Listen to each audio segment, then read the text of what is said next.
예, 오늘 당잠사입니다. 당신이 잠든 사이 그리고 당신이 쉬는 사이 전해진 소식들 함께 체크해 보시죠. 미증시부터 보겠습니다. 전거래 미증시 여전히 상승세를 이어가는 분위기였습니다. 아주 오래된 증시 격언이 있죠. 걱정의 담벼락을 타고 주식은 오르는 습성을 가지고 있다라는 내용입니다. 여전히 시장의 곳곳에는 리스크 요인은 산재 해 있는 상황입니다. 경기 침체 우려 아직 진행 중이죠. 지역 은행 위기 꺼지진 않았습니다. 상업용 부동산 타격 우려감 고조되고 있는데요. 상업용 부동산이 더 시장에서 주목을 받게 된다면 그것은 결국 시스템 리스크, 은행권의 위기로 이어질 가능성이 있기 때문에 시장에선 잠재적인 리스크 요인으로 거론을 하고 있습니다. 그런데 그럼에도 불구하고 여전히 강력한 고용과 AI 혁신에 대한 열망을 힘을 재료로 사용을 하면서 시장은 연일 상승세를 이어갑니다. S&P 500 지수 기준으로 봤을 때 작년 8월 이후 최고치를 경신하면서 마무리가 됐습니다. 물론 장 초반의 강세는 어느 정도 상승폭이 둔화되면서 후반에는 소폭의 강세만 유지가 됐는데 S&P 500 지수가 0.11% 추가 상승을 하면서 이제 저점 대비 20% 넘기는 즉 강세장으로 전환되면서 마무리가 됐습니다. 월스트리트 저널에서는 새로운 강세장 진입 준비 거의 마쳤다고 평가를 하기도 했고요. 뱅크 오브 아메리카에서는 과거의 데이터들을 봤을 때 이렇게 강세장으로 전환한 이후에 통상 90%의 확률로 대세 상승장이 나타났다고 이야기를 합니다.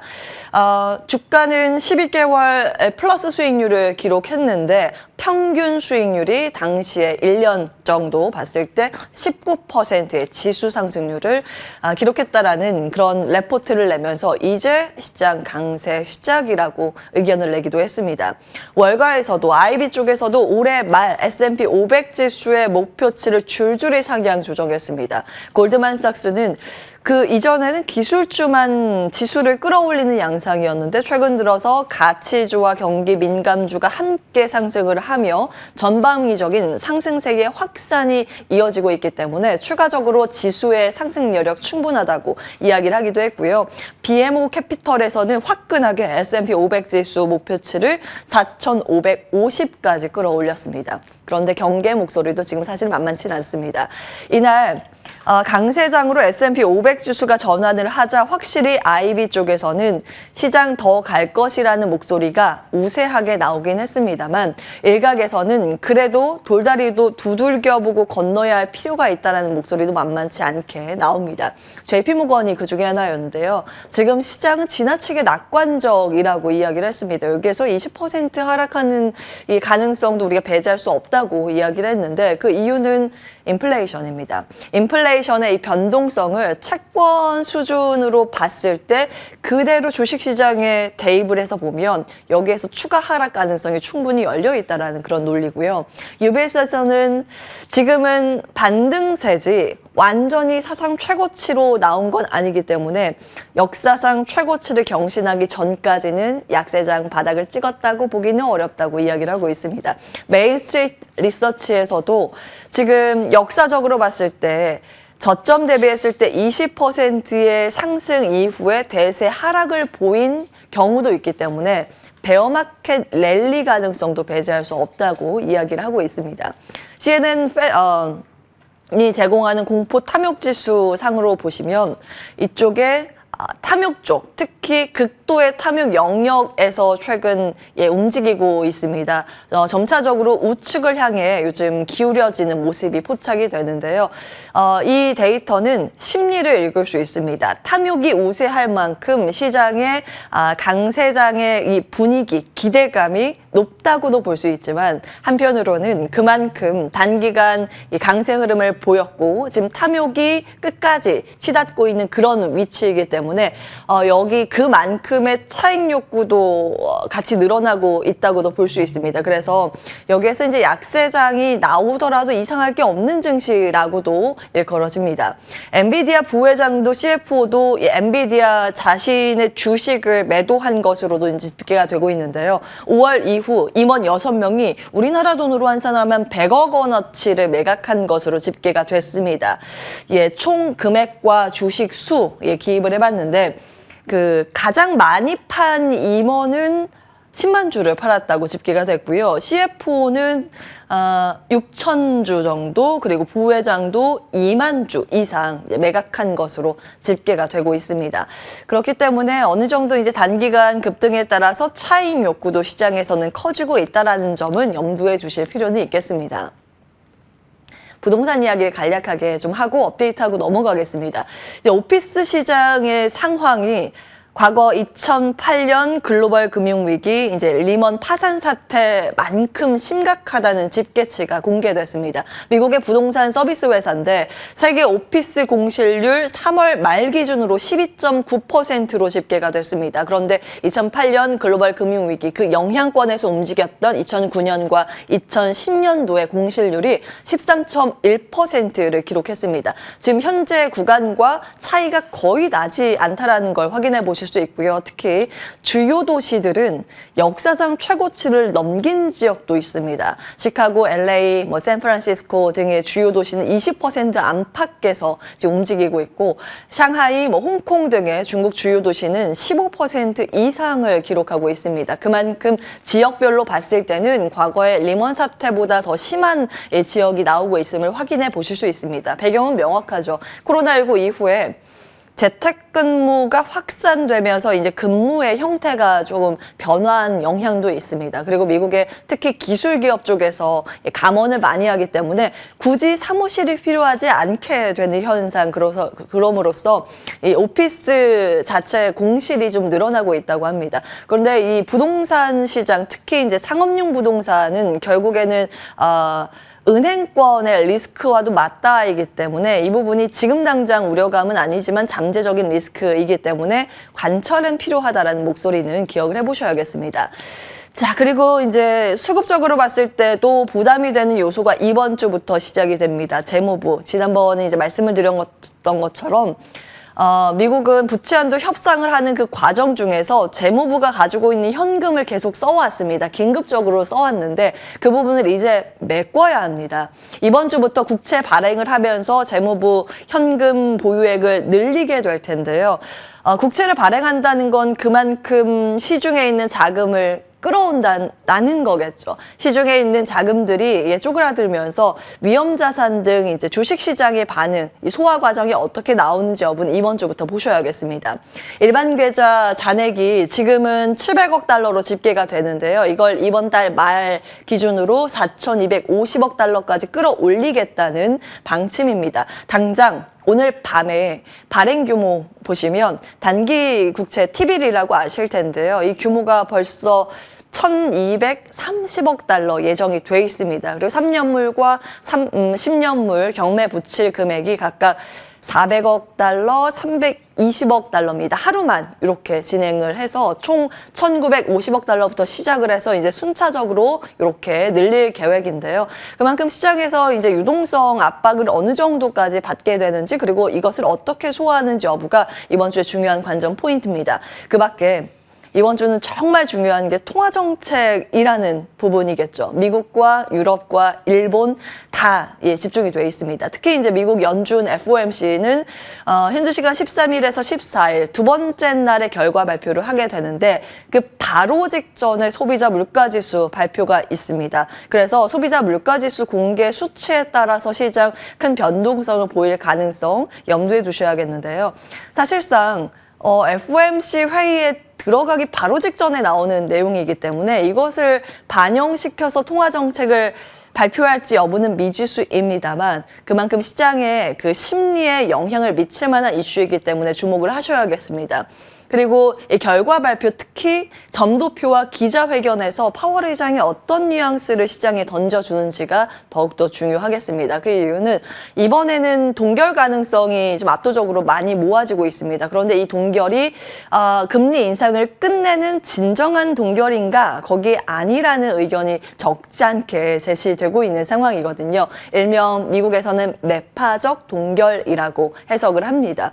이번에 동결을 하더라도 다음 회의에서는 금리 인상 가능성을 보고 있기 때문인데요. 그에 따라서 시장에 어떤 신호를 주게 되는지 이 뉘앙스가 더욱더 중요해 보입니다.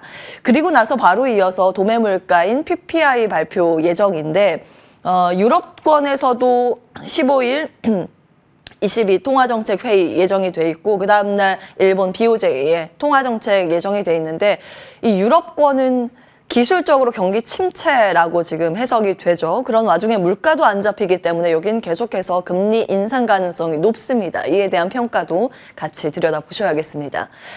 자, 히트맵 보시면 치열한 눈치 싸움이 벌어지고 있구나라는 걸 확인해 보실 수 있습니다. 각각의 섹터와 테마군들 안에서도 강세와 하락세를 기록한 종목이 혼재되어 있기 때문입니다. 몇몇 기업들이 이제 특징적으로 상승세를 시연하긴 했는데 좀 하나하나 보시겠습니다. AI 관련 이슈 먼저 좀 체크를 해볼 텐데요. AI 관련 테마군 안에서도 일부 종목만 선별적인 강세 흐름을 보였습니다. 필라델피아 반도체 지수 같은 경우에 장중에 2% 가까이 급등세를 시연을 하다가 차익 매물 출회로 오후장에 상승폭을 거의 반납하면서 강보합으로 마감이 됐는데요. 그 안에서도 선별적인 강세, 특히 TSMC가 강했습니다. 3% 가까운 상승세를 시연했죠. 5월 매출이 그 전달보다 19% 늘어났다는 데 시장은 주목했습니다. 그런데 그 전년 같은 기간보다는 역성장했다는 데 주목하면서 다른 반도체 장비 쪽이 좀 부진한 모습이었습니다. 결국 이제 차익 실현의 빌미라고 볼 수 있겠죠. 눈치 싸움이 이어지고 있다라고 볼 수 있겠고요. AMD는 이날 급등했습니다. 근데 엔비디아는 상대적으로 덜 올랐거든요.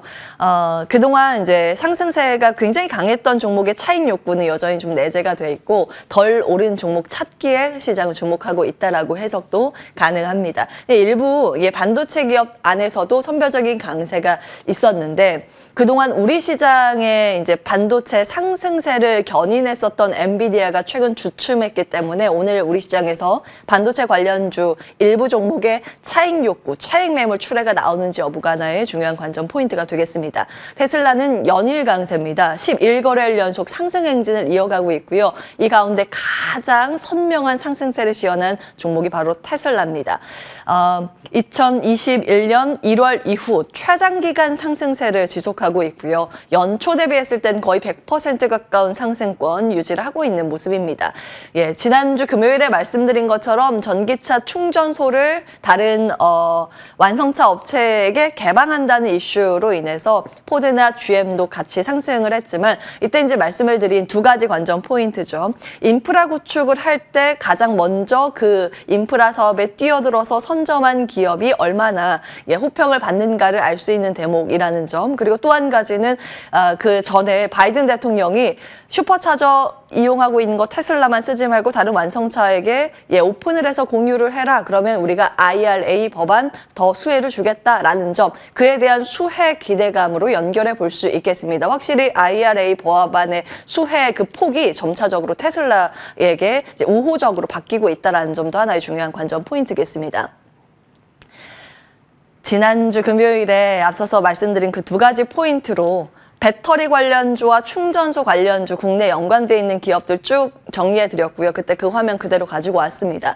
일단 테슬라가 의미하는 바는 우리 시장의 영향력으로 봤을 때는 펀더멘탈이나 밸류체인의 영향력은 적지만 수급적으로 ETF 등에 엮여있기 때문에 테슬라 추종하는 자금이 들어온다고 하면 같이 추종 자금이 우리나라에 엮여있는 ETF 안에 구성 종목으로도 동일하게 들어올 수 있다는 점 좀 체크해드렸고요. 수급 이슈이기 때문에 계속해서 국내 연관돼 있는 기업들 수급적으로도 들여다보셔야겠습니다.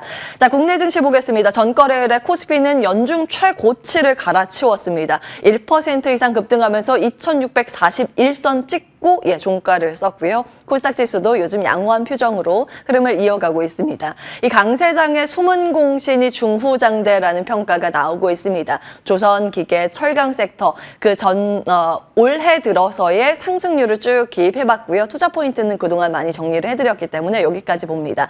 에코프로 형제주가 다시 이제 상승 흐름을 이어가고 있습니다. 앞서서 이제 말씀드린 것처럼 수급의 논리로 인해서 테슬라와 궤를 같이 한다고 이해를 하시면 되겠고요. 6월 수익률 에코프로는 무려 19% 기록을 하고 있습니다. 신고가 영역을 달리는 종목을 체크를 하면서 시장의 결과 흐름을 파악을 해보실 필요가 있다는 점 지속적으로 정리해드리고 있습니다.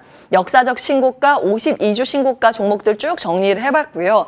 섹터별로 기계 전력은 빨간색으로, 반도체 관련 주식은 노란색으로, 의료기기는 하늘색, 으로 이렇게 표시를 제가 따로 분류를 했는데요. 확실히 이제 중후장대 쪽의 비중이 좀 많다라는 거 확인해 보실 수 있고요. 반도체 쪽도 요즘 지속해서 신고가 영역 올라오고 있는 상황입니다. 의료기기 쪽은 그 미용 의료기기도 있지만 전통적인 다른 쪽 의료기기 쪽 약국에서 쓰는 뭐 자동화 기기 만드는 회사 등등도 있다라는 점 같이 체크를 해보시면 되겠고요. 그 밖에 뭐 제주주도 있고 코스모 신소재 등의 배터리주들도 이제 고개를 내밀기 시작했다는 점 주목을 해보셔야겠습니다.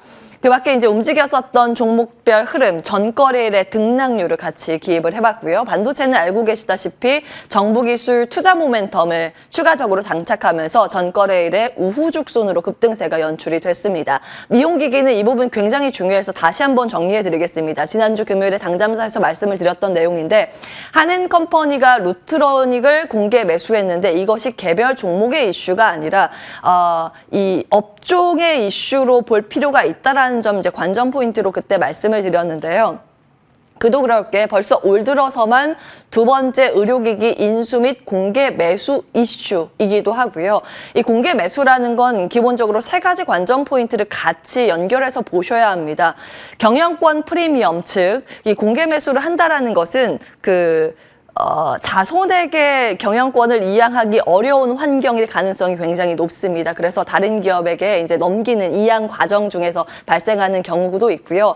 그리고 이 받아가는 회사 입장에서는 실적 성장이 뒷받침이 되는 기업이기 때문에 받아가는 경우가 많겠죠. 그래서 실적이라는 모멘텀도 있고, 그리고 공개 매수 이후에 상장 폐지의 수순으로 받게 되죠. 그러면 예를 들면 이 오스템 임플란트를 복귀해 보시면 되는데, 나는 투자자로서 임플란트주를 사고 싶은데 오스템 임플란트가 상장 폐지가 된다? 그럼 그걸 대체할 수 있는 다른 종목을 살 수밖에 없겠죠. 그래서 대체 추가 매수 자금이 동일 섹터에 들어오기 마련입니다. 그런 관점에서 전거래일에 루트로닉뿐만이 아니라 다른 동종업종의 종목들이 급등세를 시연을 했던 겁니다. 이 내용을 지난주 금요일에 이어서 다시 한번 정리해드린 이유는 이렇게 공개 매수 이슈가 나올 때마다 다른 업종과 다른 종목이더라도 이런 패턴이 동일하게 반복될 가능성이 높기 때문에 투자의 관점에서 빠르게 아이디어로 활용을 할 수 있기 때문입니다. 기억을 해보시면 좋을 것 같고요. 엔터는 연일적으로 호재거리가 유입이 되고 있는 상황이고, 제지주는 전일 좀 급등을 하면서 제지주 안에서도 신고가가 나오긴 했는데요. 좀 슬픈 소식입니다. 캐나다는 사실 계절성으로 이맘때쯤 되면 늘 건조해서 산불이 발생을 하곤 하는데, 이번에 발생하는 그 산불의 규모가 굉장히 크다고 전해지고 있습니다. 뉴욕, 미국의 지역마저 공기 대기질이 극심하게 안 좋아지고 있을 정도니까요. 그런데 이 캐나다는 세계 5위 펄프 생산국이기도 합니다. 그래서 펄프 가격이 앞으로 급등하지 않을까라는 우려감 속에서 우리 관련돼 있는 제지주의 급등이 연결이 됐다라는 점은 참고해 보시면 되겠습니다. 자, 전거래 특히 이제 금요일에 당잠사 때 외국인들이 우리 시장에 들어오기 시작하고 어떤 종목을 사는지가 중요하다라는 점, 그런 관점에서 특히 IT 섹터에서 외국인의 지분율이 올라가고 있는 종목들이 무엇인가를 이 화면으로 쭉 정리해 드렸습니다. 그리고 공교롭게도 그 전거래일에 바로 가장 최근 들어서 IT 섹터에서 많이 담았던 이수페타시스가 23% 급등하면서 신고가를 경신했습니다. 외국인들이 추가적으로 연속적인 매수세를 보이는지 여부 들여다보셔야겠고요. 이 안에서 반도체 장비주가 굉장히 많이 포진이 돼 있고, 그 밖에 IT, 폰 부품 관련주, 그리고 전장 부품 관련주들이 많이 포진이 돼 있습니다. 최근 들어서 이제 지분율이 얼만큼 올라갔는지 그 지분율 변동폭으로 상승 배열을 좀 해봤으니까요. 이 내용들 같이 좀 참고해 보시면 좋을 것 같습니다. 자, 이제 서머랠리 활용법이라는 삼성증권의 레포트가 올라와서 그것도 좀 정리를 해볼까 하는데요. 이제 바텀업 투자 전략이 필요한 시기인데, 이 바텀업 투자 전략의 가장 중요한 핵심 키워드는 실적이라고 이야기를 하고 있습니다. 실적이라는 건 지속적으로 성장을 하고 있는 섹터, 혹은 안 좋았지만 앞으로 좋아질 턴어라운드가 가능한 실적 추정치, 그런 쪽으로 두 가지로 선별을 해서 접근을 하자라는 관점에서 테크 AI, 전기차, 전장, 엔터와 헬스케어. 여기서 헬스케어는 거의 미용 쪽이 많습니다. 관련 기업들 여전히 투자 의견 내고 있으니까 기억을 해보시면 되겠고요.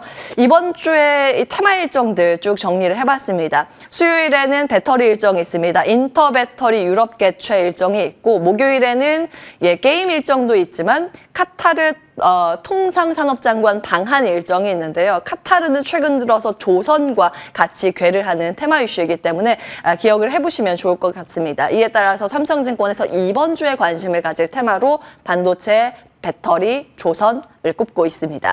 조선에 대한 레포트가 오늘 특별히 많이 올라오고 있어서 그 내용만 좀 업데이트를 해보도록 하겠습니다. 다음 볼게요.